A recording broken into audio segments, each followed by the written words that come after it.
Welcome, everybody. Welcome to this week's podcast where we dissect and interrogate what is going on in the United States of America. Been a pretty wild couple of weeks, and Anna and I thought that there was been some interesting developments over the last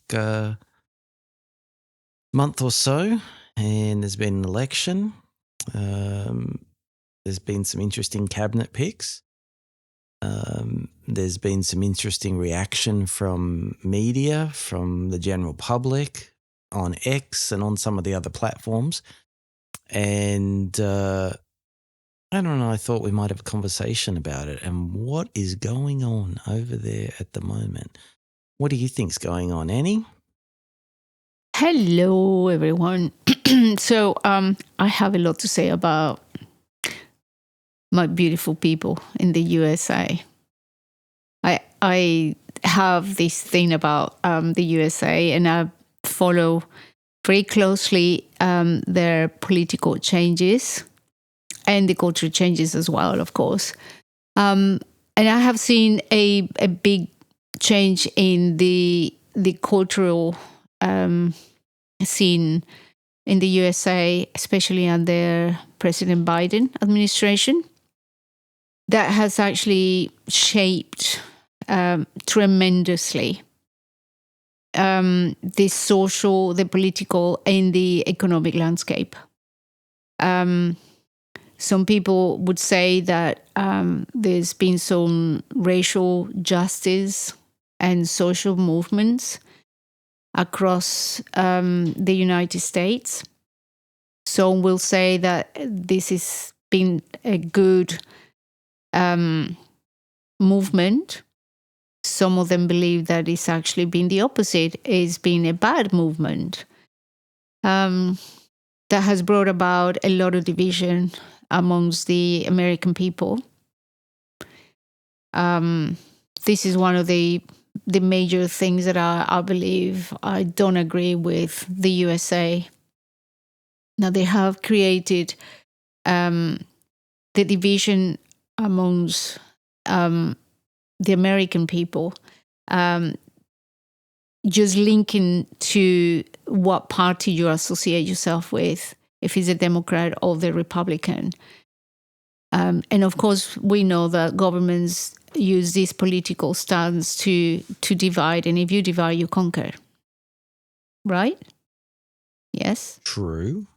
Exactly. So if people are divided and they never unite against their government to hold them accountable for what's really going on in the USA, then this just creates a problem on its own.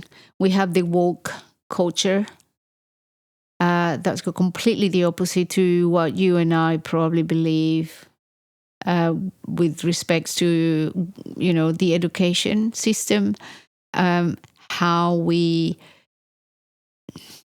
the morals that we impart to our children, they have been almost completely been erased and replaced by the woke agenda. We only know fighting for our rights as parents, but we are fighting to go back to a society that brings sanity to a world that's already in a lot of confusion. We are very, very close right now to what Putin just said, was it today or yesterday? Now that the Biden administration has given permission to use long or short range missiles within Russia. And this is all under the Biden administration. So I cannot say that I am Democrat or Republican because I don't have the right to vote in the USA. But one thing that I am is a person that believes in the rights of babies to be born, a person that believes that families should stay together, mom, dad, as a male and female, a person that believes that the parents have got the right to educate the children in the way that they see fit. I believe in the freedom of speech. I think we are done. Oh, I don't know if we have published the freedom of speech that we did with he said, she said. I'm that was not last sure. week's podcast. So we're still not to live yet. publish that. Yeah. Mm. I believe in the free movement. People have the freedom to take a plane and go wherever they want to go without feeling the restriction of the obviously legally. And that's another problem, that I do not believe that the borders should be open to anybody that wants to come and invade your country. So you're covering quite a bit of ground here, Anna. And what I want to try and do is maybe I definitely see that this is something that you're passionate about. You've got a lot of opinions about, and you're quite opinionated. You touch a really sore point there. What, your opinion? About America, I feel very strongly. Okay. So let's explore some of these things. So I don't obsess over it, but I do have an interest in it.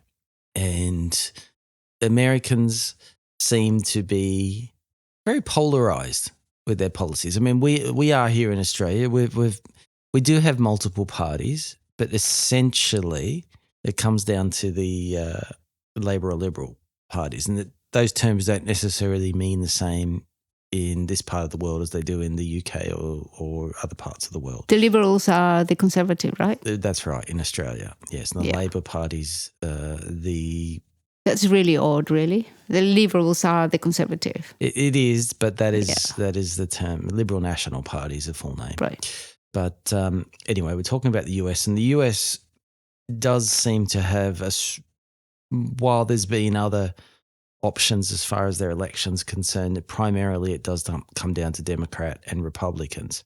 Outside of the major capitals, do you think that the average American is really that focused on what's happening in the political landscape in America? Or do you think they just understand what the net benefit of a particular politician is going to be for them? Like, do you think they're as galvanized as what we make out, what the media makes out? I think, well, this is what I think, is just my personal opinion. I think the main capitals in the States, like Sacramento, California, I will say maybe New York, Washington, Georgia, Atlanta, Arizona, some of these important economically states and cities are involved in politics. They very much know what's going on in the country. I think this other, like the inner states, you know, you've been more into the traveling around the inner states, like the small, what is it, Ohio?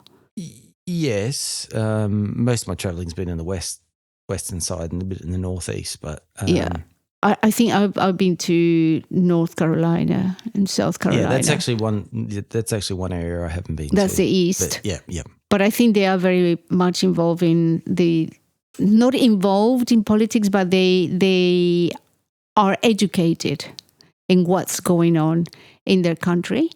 And I think since Biden came to power, I think many people, that's mainly the farm regions and the inner states, have become very awake of what's going on. To say that the Amish, I think it was 80,000 Amish voted for Trump. I was surprised to see that. Exactly. I didn't expect that to be the case.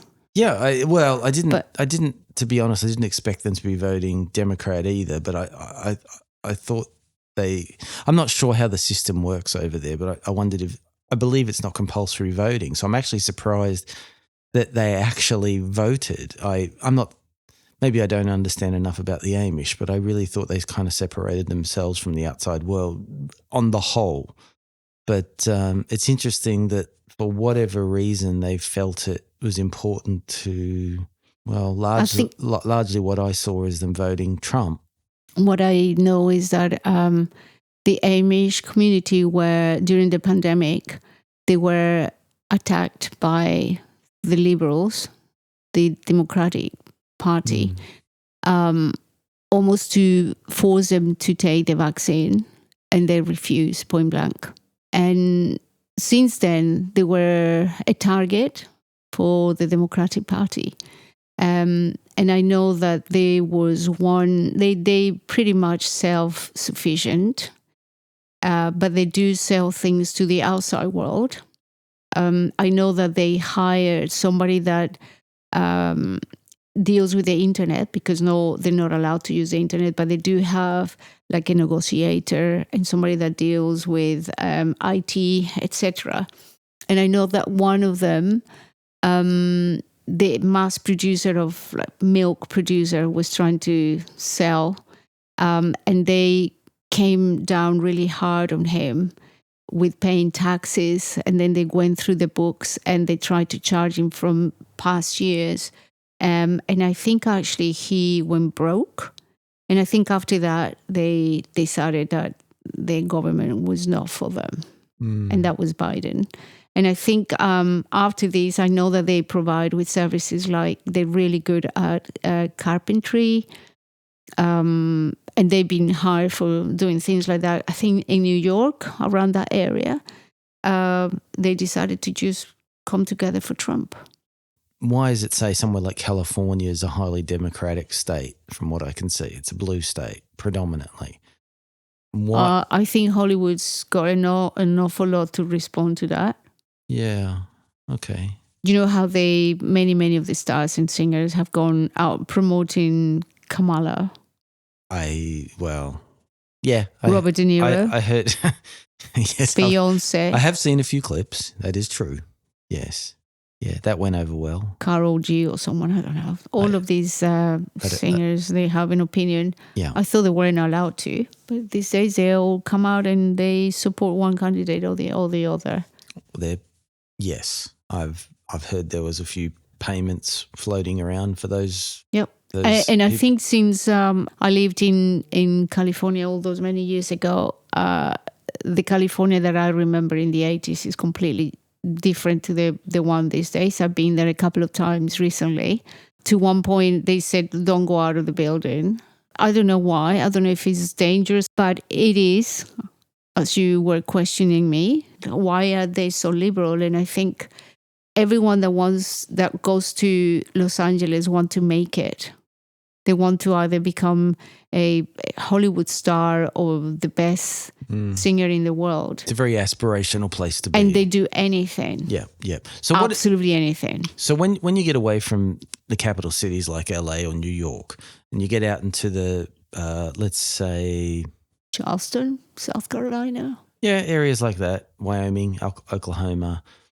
I'll even say places like Tennessee, Midwest. I don't know too many people that live out there, but they seem to be very red focused. It would seem to me, I'm not saying all of them, but they seem to be pretty much, I mean, I saw on X a map of all the red states, and it certainly appears to be just completely red all through the Midwest. A big chunk of the states is all at the moment turned red. There's a few exceptions that have gone blue, but very few. Yeah. And I think the swing states became red for this election. Yeah. And I think that says an awful lot about the Biden administration, how they fail with their policies. Although they are trying to say that he brought an awful lot of goodness, I can see the BLM and all of these groups, they created a lot of chaos during the Summer of Love. That was back in 2021. Oh, that's Summer of Love. That's right. Yeah. Exactly. And that was during Biden administration as well, that they were allowed to just rip into any building, any business, steal, burn. And they were saying that was peaceful protests. Yeah. And I don't think that was a good thing. What, are you saying you think people have long memories? No, we have short memories, unfortunately. Ah, short memories. But that's also done on purpose. So we just move very quickly from one thing to the next. There is a very tight media cycle. Look here, now. look there, maybe not there again. So we just forget very quickly. Yes, that does happen. I think. Social media. Look, I think people try to remind us of things that have happened. I don't think. I mean, it depends on the networks. Also, the other thing that I seem to see over there is a lot of the media and networks are very liars. Okay, they seem to be quite left wing. I would say there is a reason why they're called fake news, and they are fake news. And it's actually in 2012, during the President Obama's administration, that the Congress passed a modification to the Smith-Month Act through the National Defense Authorization Act, NDAA, for the year 2013, where it says that the U.S. Information and Educational Exchange Act was designed to prevent the U.S. government from using the international propaganda on American audience. But that changed to them saying whatever they wanted to say for entertainment only, but they can just tag it along as news, although they're not news, and they cannot be sued for what they say. And that's when the media just went out to lying about, Trump, Russia, the impeachment and all the rest of it, and telling us that the woke agenda was actually good for us. True. There's been a lot of all right, I'll say misinformation bandied around over the last little while. I wouldn't say they're not accountable legally. There has been a couple of cease and desists that were I've seen, and they've had to be on-air apologies and so forth. Okay, but leaving politics aside just for a little bit, I know everything is upstream from politics, but I know the economy's been a little bit rough over there. You've got some friends and a family in Florida. Like, how have they been affected by what's going on in the States for the last 4 years? So they've been some of them wanting to actually buy a house. One of my nieces, she lives in Florida. She's got a husband and 2 beautiful children, and they've been trying to buy a house for the last 4 years. So basically, when Trump lost, there was a shift in the economy, and many people from all the states started flooding Florida, because I think DeSantis was one of the really good governors. So many people started going into into Florida, and the prices of the houses went through the roof. So wherever they turn up to buy a house, there will be a buyer that was incognito many times. This is what I was told. And they will offer $50,000, $70,000 above the price, the asking price. And of course, the estate agents were just selling them to the bigger bidder. The highest bidder. This is exactly what's happening in Brisbane at the moment. Yeah. And so they are renting and renting accommodation. My older sister, they've been asking for something happened with the building. It was at McAfee, I think, lived in this building, and it just went down. And now they have this insurance that they have to look for all the buildings near the beach a certain distance that they have to inspect. And the inspection of these buildings is enormous. It's like $50,000, $100,000, and they charge all the residents with a portion of this analysis. And these people that are many, as you know, people come from all the countries, like the Canadians, they come to retire in Florida. So they are pensioners. They haven't got a lot of money. They just plan their lives to be happily ever after in Florida. And suddenly they stamped with like $10,000 in a year because we have to do this insurance. So they are having it really tough. Everything is gone up. Petrol is gone up. So over the last 4 years, would you assume then that blue states, everything's been cheaper? No.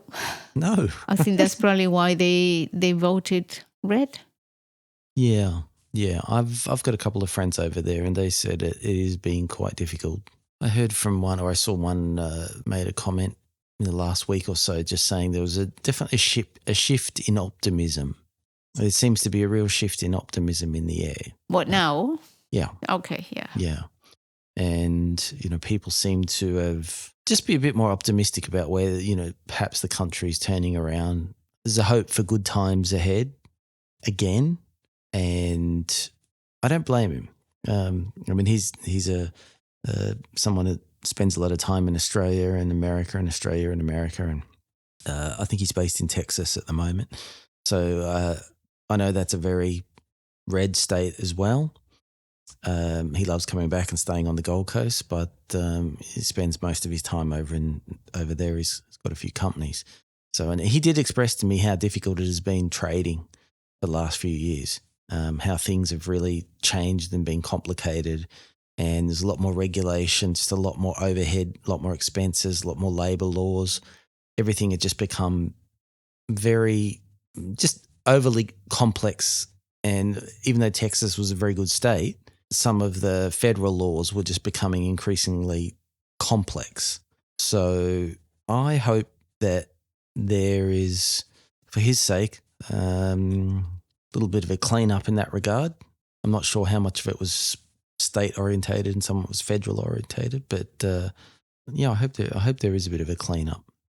When we talk about things like freedom of religion and so forth, America's considered the great white hope, the great white, I suppose, the bastion of free speech, being able to do whatever you want, whenever you want. Do you think it's still as free as it once was, Anna? Nope. You don't? No, it's not. It's totally not. About religion, it's not. Because at the minute, I know that actually even Muslim people are now supporting Trump because of the freedom of religion. Biden is meant to be Catholic. Most actually of the politicians there, I think they are Catholic. But they take in the prayers out of schools. They take in religious education out of the education system as well. They don't allow crosses, little pendants and things like that. Many schools in America, across America. I think one of the most free states is probably Florida because of Governor DeSantis, and I think he's very good. He's actually banned the woke agenda, more or less. Remember with the Disney. He did go to war with Disney, didn't he? Yes. The taxes. He says you're not in a free, separate country. You have to pay taxes. You know, just like everybody else. Yes. So I think with Trump, hopefully everything is going to come back to normal. Remember they were burning the flag, and I know that that's penalized by jail time if you did that. A lot of that movement. Well, I'm going to touch on something negative. A lot of that unrest actually happened while Trump was in office. That was the very end of. Yeah, because I think it was in 2020 was when the pandemic came, was announced, and it happened.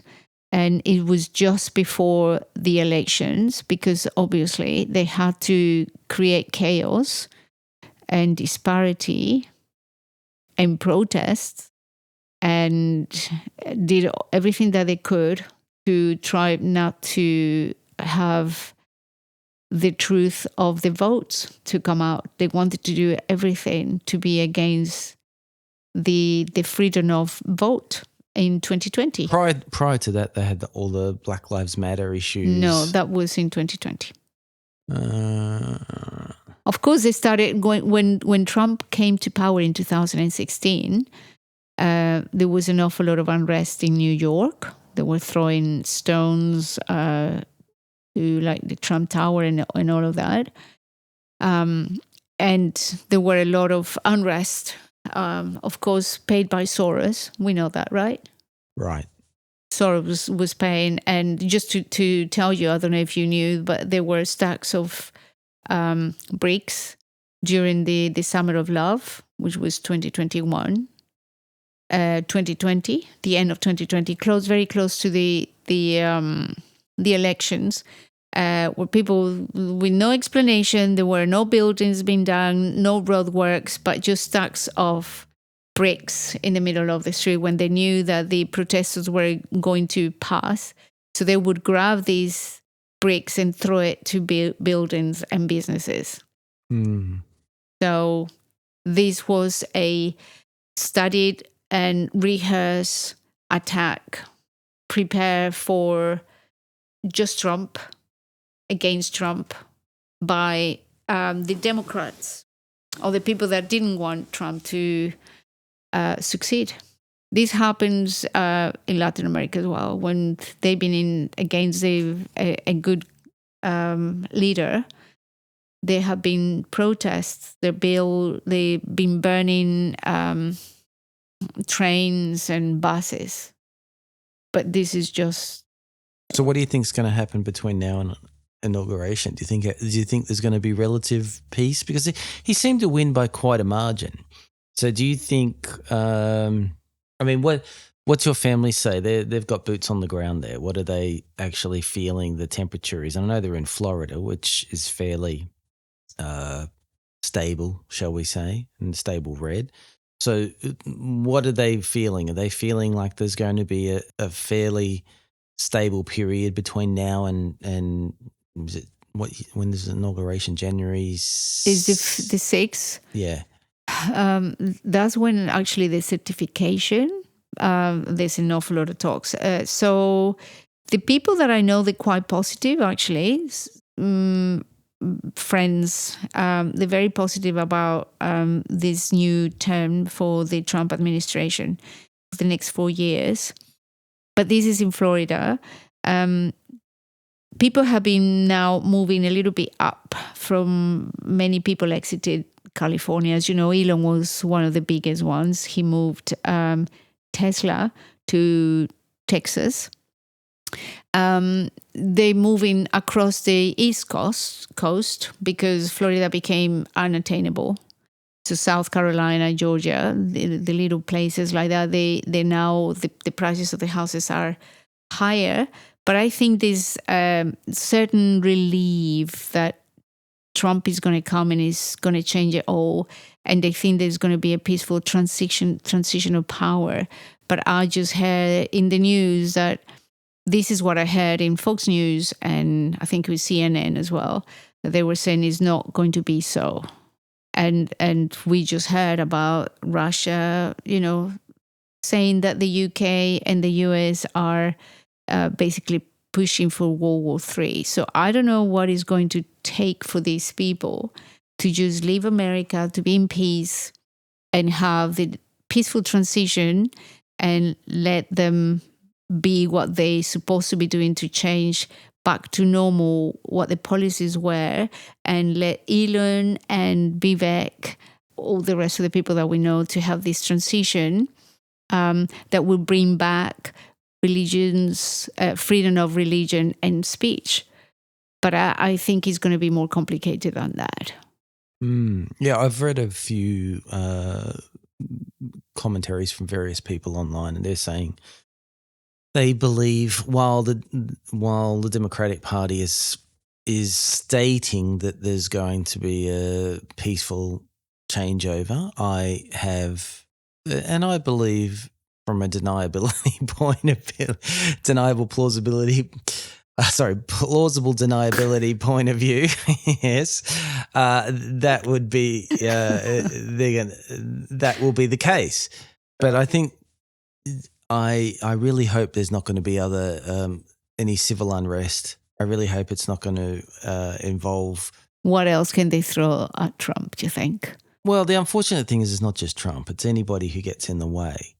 And as with some people who were caught up in the January 6th thing last time, I mean, I'm not going to say every single person that was there is completely innocent, but even Trump stated that he's going to look at everybody closely, and there's people there that probably need to be let out. I know one of those people committed suicide in jail. Yeah, it's very sad. Yeah, look, I just hope that there's not terrible civil unrest. I really hope that's not the case. I know there's some, Antifa gets a bit riled up about, if they perceive that there's some sort of authoritarian government going to tell them what to do and what they can and can't do, and they tend to want to make a lot of noise and inconvenience a lot of people when that happens. And I just really hope there's not enhanced unsafe situations happening all the time around the streets of Washington and the capitals and Oregon of all places. Yeah. What do you think the average person in America is actually needing right now? Do you think it is the prices of things? Do you think it's the cost of living that's the thing that's mainly the problem? It is in Australia. Even in Australia here, we're sweating on the cost of prices. It's scary how much things cost. Even at the groceries, it seems no matter how much you earn, things are getting more expensive. It's getting more and more difficult. And what I'm hearing from the States is that it's similar over there. The cost of living is just exorbitant. And I know the cost of fuel in America is really quite cheap. Well, it's not quite cheap, but it's cheaper than here. And they're complaining about how expensive it is over there right now. I think it's completely different. I mean, Australia and the US, they allowed 20 million illegal immigrants to come into America.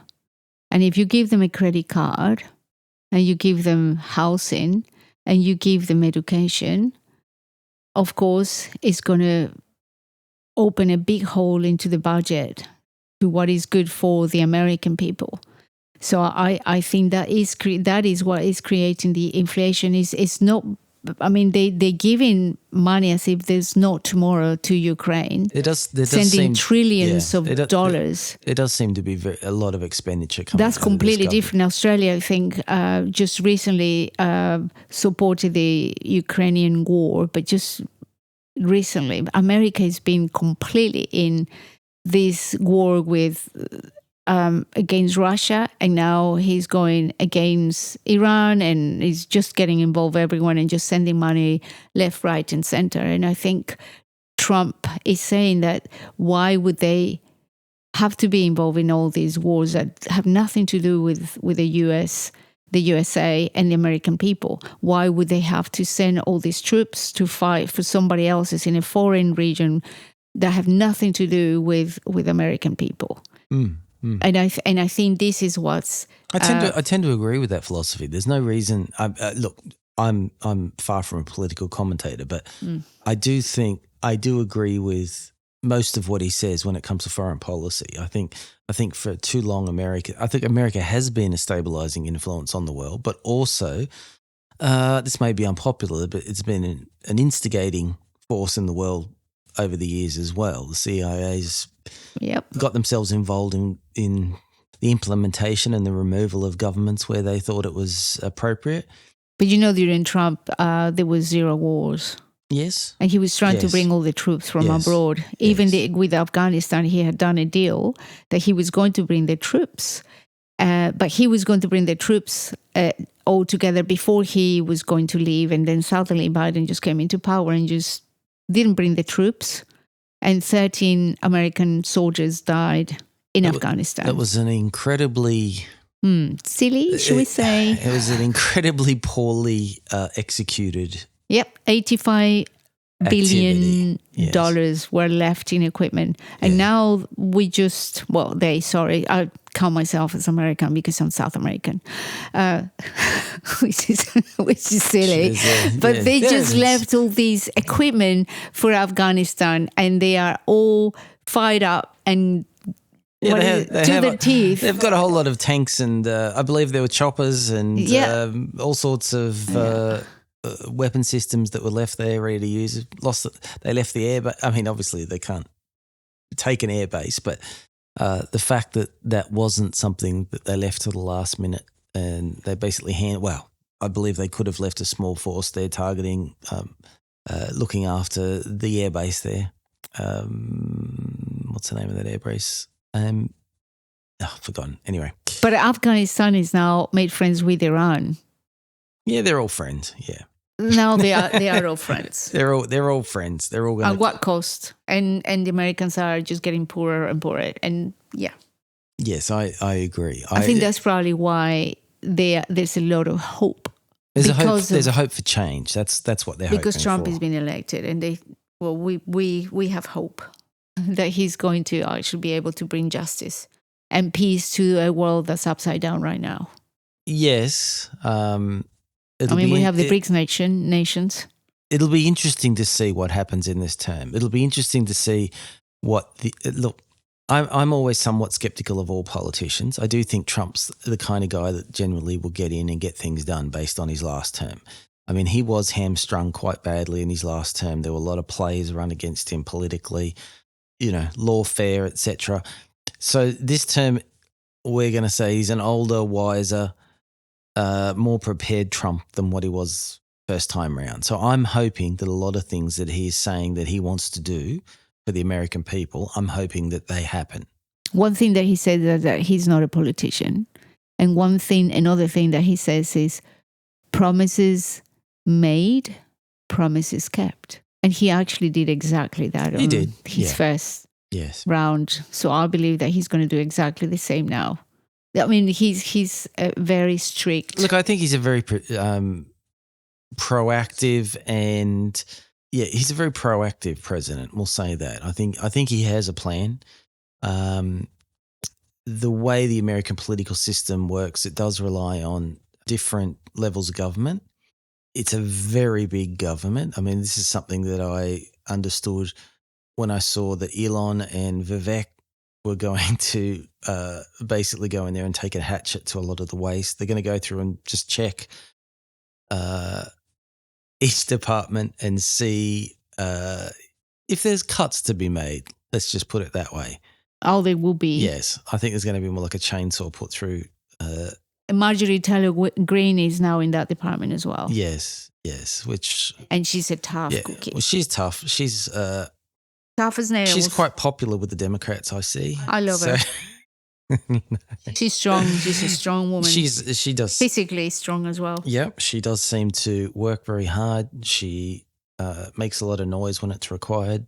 We have a lot of stars leaving the USA because Trump is now in power. Ellen DeGeneres is going with Porsche to the UK. I don't know if the UK are happy to receive them, welcome them. Robert De Niro said as well something else. We're still waiting. Are you saying that hopefully or with great sadness? No, hopefully they'll go somewhere else. I'll just go for a while. I'll come back. I'll go to the UK and they'll go, why isn't it like Florida? Yeah, why aren't we celebrities here? Yeah, why? Because there's one thing in the UK, the people don't scream so much like they do in Hollywood. I think people are a little bit more stiff upper lip. Yeah, they are. I mean, the celebrities are still celebrities wherever they go, but I think different cultures accept them in different ways. I mean, you have celebrities that come over here to Australia and we occasionally see them driving around. And look, they are to a degree left on their own. I mean, don't be a celebrity if you don't want to be noticed kind of thing. But okay, so just getting back to the American cultural changes. Yeah, the cultural changes. I mean, some of the things that there is one thing that maybe is actually quite positive from the administration. Which administration? The Biden administration, that he was promoting diversity. Go on. In workplaces. Right. So we started to admit that somebody transgender with high heels is normal. Maybe that's a change in society. We admit that these people that are going to be different to us And I think that's a positive thing to love people that don't feel very comfortable with who they are, and they just want to be different, and they are different, and that we are going to love them and admit that they are going to be with different concepts about life and who they are. I suppose. To the normal. I suppose. I mean, I'm personally, my personal view on that is, look, you be who you want to be. I don't necessarily agree with it, but I'm not going to go out of my way to stop it. But please don't tell me what I have to be or what I have to think. Mm-hmm. I try to be polite, and we just have to remember they are the minimum of the population. They are just a small percentage, but they make a lot of noise. And that's what we think, that we have to pay attention to this minority that make a lot of noise. But in general, we are quite happy to just carry on as we were before Trump. True, yeah. People were complaining a lot about, my body, my choice. Abortion in America is a very big issue. It seems to be a very polarizing issue. It's somewhat of an issue here in Australia. I think it's probably, it's an interesting one. I don't think it's as polarizing as what it is in America. There seems to be a lot of people that get upset and have really strong opinions about that. And I am unfortunately forced to watch some of the debates sometimes, and yeah, look, there's a level of passion and vitriol that kind of flows back and forth on that topic in America, which I find a bit unique for that part of the world. What do you think? I think America has a really big influence in what happens around the world, especially the West, I would say. There is a saying, I don't know, you correct me, is when America sneezes, the rest of the world catches a flu or something like that. I've heard that. It's so basically whatever happens in America is going to affect us. Yeah, I mean, look, we certainly in Australia don't want to get dragged into a war unnecessarily. Probably over in the European part of the world, we're not likely to end up involved in that. But if you come around the Pacific or up into Asia, that's where Australia may start to get involved if we're required. Some of these agendas are started in America because I follow them closely because I have so many people that I know. Maybe I saw it, how it happened, that affected after a few months. They came to Australia, and later on they started affecting Latin America. So everything that happens, it always happens in the US before. It starts to spread everywhere, and it affects as well the UK slowly. We always get affected by whatever happens in America. And when it came to the abortion and the transgender and all of these new policies, it always happened in the US before they came to pass here in Australia and everywhere else. So it does affect us. And we have hope that things are going to be better and then going to improve for the goodness of humanity, for we the people. As Trump said in 2016, this is going to be a different change of power. It comes from us to you, the people. And I think if the governments start to listen to what the people, who are us that elect the leaders of the world, and they listen to us, then maybe we'll be able to achieve peace, cordiality, no more wars, and maybe just to be closer to God. Look, that's just my idea. Look, it would be wonderful if the next couple of years, or the next 4 years, is a period of no war. It would be wonderful. I think the world would be a better place. I mean, he's definitely a polarizing figure, Trump, but he does seem to have on international politics some sort of stabilizing influence, whether that's through threat or negotiation skills. I'm not privy to those conversations, but that's something that does seem to happen. And I hope he can get peace done very much for the reasons that he's stating, and that is just to stop the dying, stop people getting killed, ultimately needlessly. And whether that's in Ukraine, Russia, or it's in the Middle East, or it's potentially in some other theatre of war, I hope that the next 4 years is going to be a blessed one for the American people, a strong one for the American people, and then we get the ripple effect. And we here. get the ripple effect. Yeah, that's right. That'll be wonderful. It'd be wonderful. But I think that's about us for this week, Anna. And yes. Thank you. I am really happy. I'm coming to the US soon for the 3rd time this year. Yes. Yeah. Wonderful. And that's all for today. us this week. Thank you. Thanks for listening. Bye, guys.